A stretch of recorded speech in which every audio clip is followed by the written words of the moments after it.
Hello everybody and welcome back to Dirt Road Nation. I'm Zach. I'm Jake. We're the Dirt Road Men.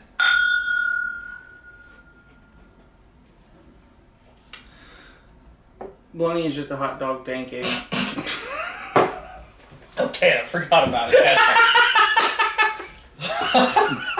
Today we're doing Jack Daniel's Sinatra Select. Alright. Tell me about this fucking whiskey. I have a feeling you already know. Founded in 1875 by Jack Daniel himself in Lynchburg, Tennessee. It is now currently owned by Brown & Forman.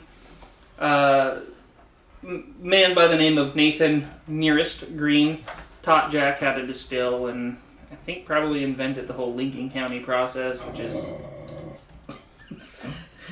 charcoal filtering whiskey.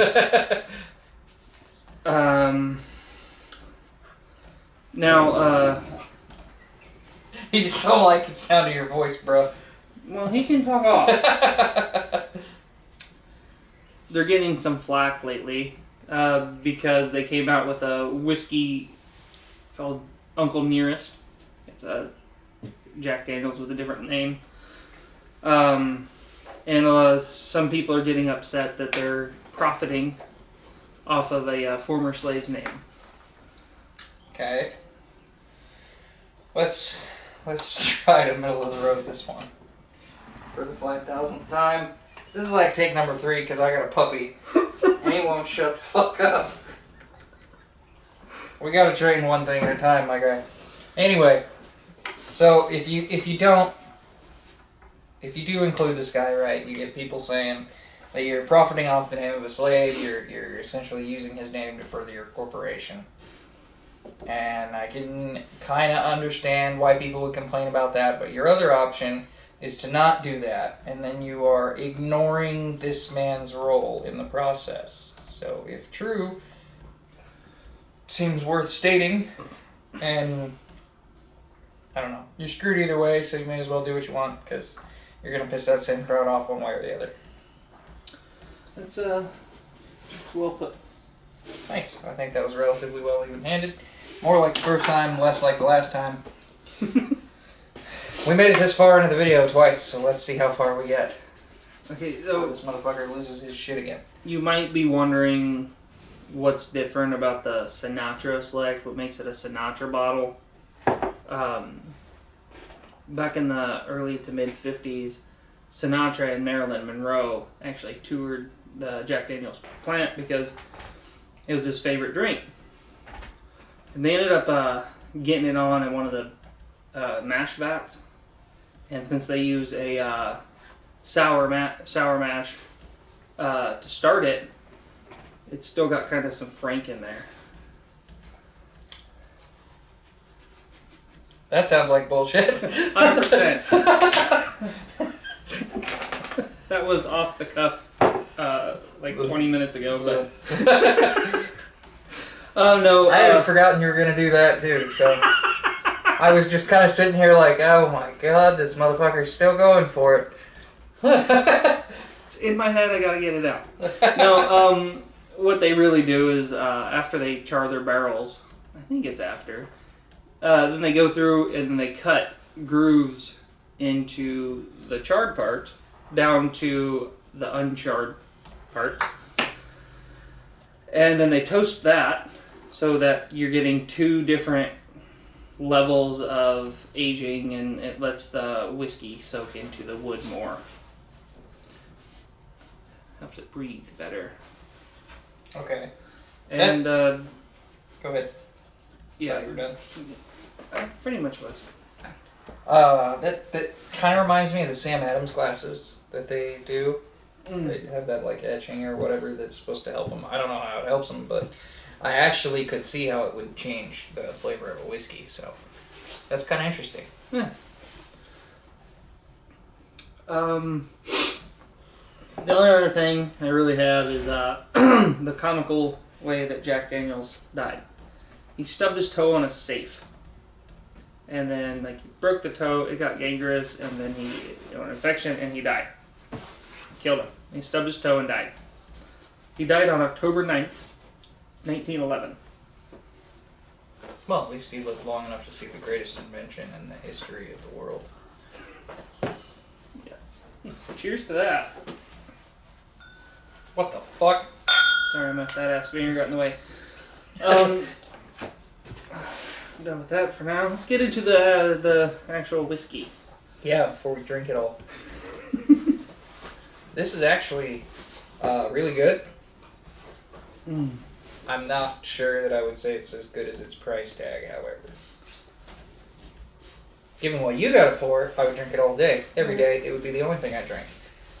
Something we should open with as well. Thank you, Anna, for this lovely gift. Oh yeah, this was a gift from Anna, friend of the show.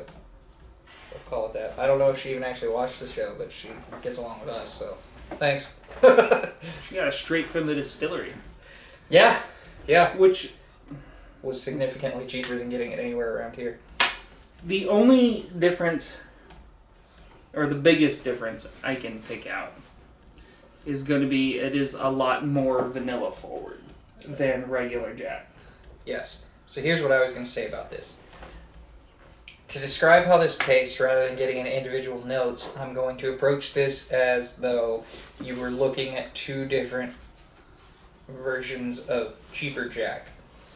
This reminds me of Gentleman Jack in its approachability and drinkability initially, but it brought back some of the finish and complexity that it lost from initial Jack in that extra mellowing process. The thing people tend to like about Gentleman Jack is it is smooth, meaning it's kind of chilled out and just easier to drink. This kept that, but also kept some of the complexity of flavor and the finish of the original that it lost when going into Gentleman Jack. So I think it's the best of both worlds with those. That's where I'm at anyway. I will 100% agree with you on that. That is, you're definitely better with words. That's nicely put.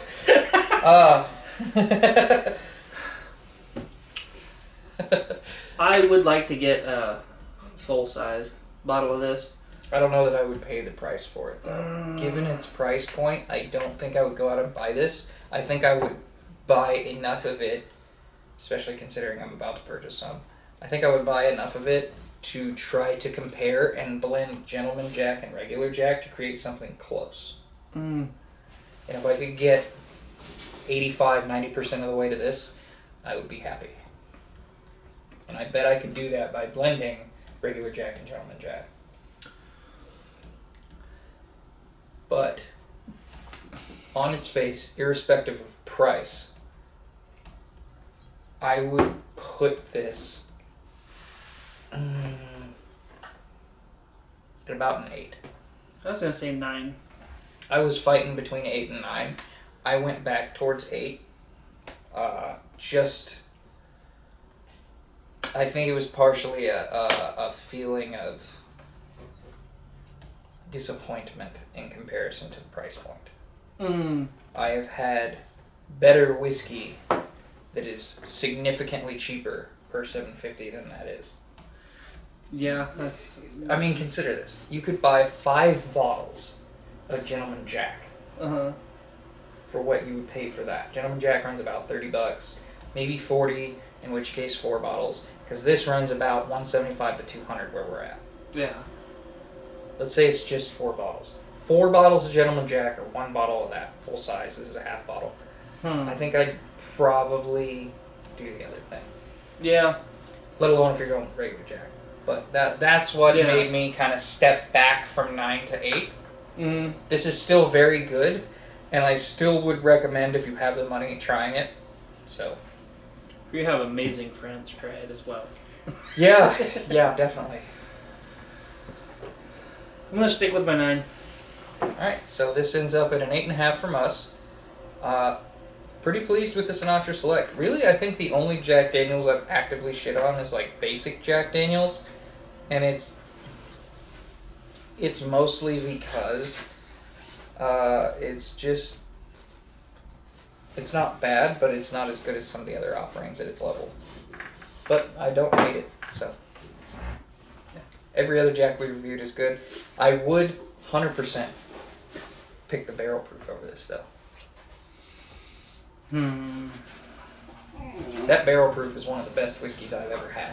Yeah. Every single bottle. Yeah, I probably would too. So this was a 9 and the barrel proof was a 10. That's fair.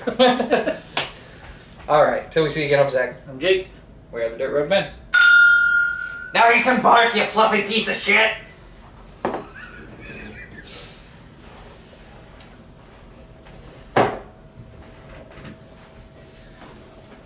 I'm leaving that in.